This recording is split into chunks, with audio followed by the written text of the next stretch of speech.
The NBA is keeping an eye on Ja Morant. Respected insiders are saying that if you're looking for the next big star to be moved to a new team, the Memphis Grizzlies and Ja Morant are the best place to look. Now, my first thought was probably the same as yours. What are you talking about? This is not happening. Memphis is having a great season.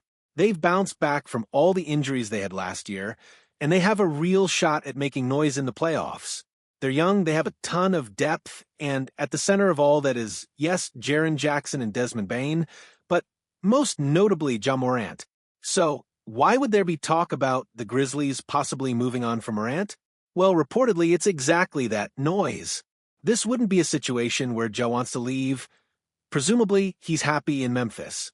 It's more about the Grizzlies, in this post-Luka Doncic trade world, being concerned about his future. To be clear, this wouldn't just happen out of nowhere. It would be a direct result of whatever Memphis postseason run looks like.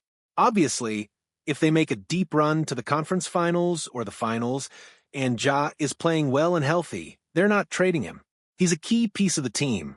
Even with the Luka trade, where the Mavs made the finals and then traded Luka 9 months later, this report is all about what happens if Memphis isn't as successful in the postseason as they would like to be.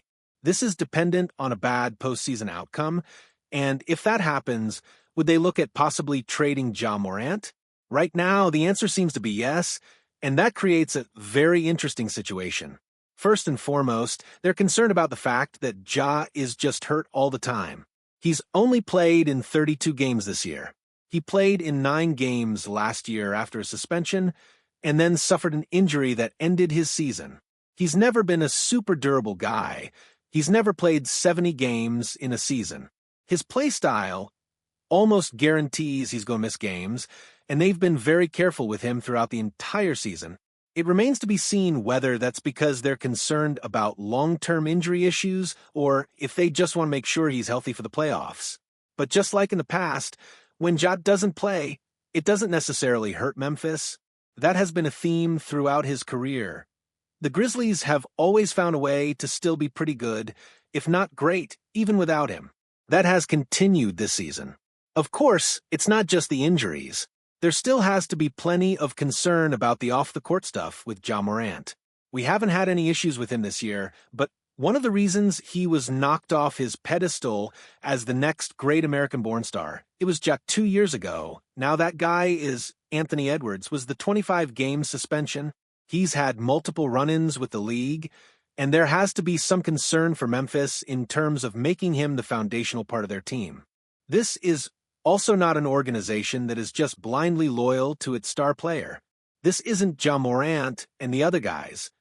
Jaren Jackson Jr. is arguably the best player on the team. Desmond Bane has had an up-and-down season, but he's still very good. And the Grizzlies are one of the best organizations in the entire league. They draft well, they make smart moves, with the exception of the Marcus Smart trade, which didn't work out, mostly due to injuries.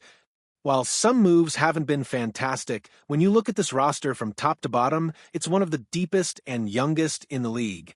They aren't afraid to keep that intact and potentially move on from their main piece if they have concerns about injuries or off-the-court issues.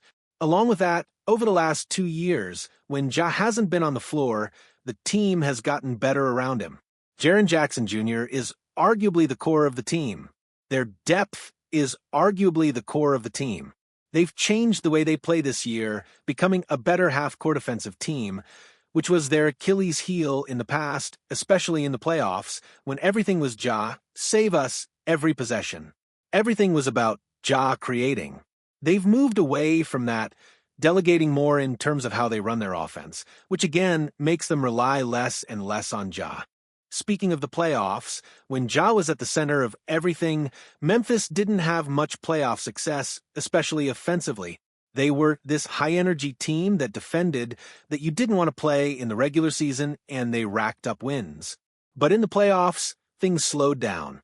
Injuries happened. A bunch of other issues arose. Memphis was super young at the time, and they still are. But there are a lot of factors to consider. You could look at this and say, maybe Ja isn't the reason Memphis is on the trajectory they're on. Maybe if they had a chance to move on from Ja, they could actually be better off. This wouldn't be unprecedented. Obviously, the Luka situation is on a whole different level, but teams in the past have decided to make a big move like this early rather than wait. The Trae Young situation in Atlanta has been brewing for a couple of seasons. Not exactly the same, because Trae plays a lot and is really good. But it's still one of those, why would you move this guy? What's wrong here? Situations. DeJounte Murray is another example. He was really good in San Antonio despite some injury issues and seemed like a foundational piece. But they moved him earlier than expected, ironically to Atlanta, and they were fine with it. A lot of that had to do with his contract and the belief that he wasn't worth it. Turns out they were right. Ja, on the other hand, is under contract through 2028 on a deal that will pay him between $37 and $44 million per year. Memphis has already committed to him with a big contract, but things have happened since he signed that deal that have reportedly given the team some pause. So, if they do consider moving him, what teams would be interested? A team like Brooklyn is always worth watching. They were at least semi-interested in De'Aaron Fox before he ended up in San Antonio. They're looking to add young players this offseason. They'll have cap space, and if Memphis decides to move Ja, Brooklyn would absolutely call. They have picks, young players, and they need a focal point. Ja would fit as a big-time star in a larger market. Orlando is another interesting option, though the spacing would be weird with Ja, Paolo Banchero, and Franz Wagner. Still, they need guard help. Another team to consider is Chicago. The Bulls are always in this weird in-between place, but maybe they see Ja as a foundational superstar they can get without giving up too much, depending on how motivated Memphis is to move him. Beyond that, though, the market isn't great. And that's part of why Memphis might be okay with this idea, why they might be exploring a trade if the season doesn't go well. If they don't view Ja as the reason they're successful and they have concerns about his contract, injuries, and off-the-court issues, they might be willing to move on.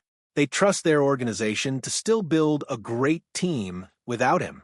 Would it actually happen? In a post-Luka trade world, nothing would surprise me. I wouldn't be shocked if this offseason or the next, Ja Morant is on a different team. He feels less foundational to the Grizzlies than ever before. He's only playing once or twice a week, just 32 games this season, and they're still doing fine.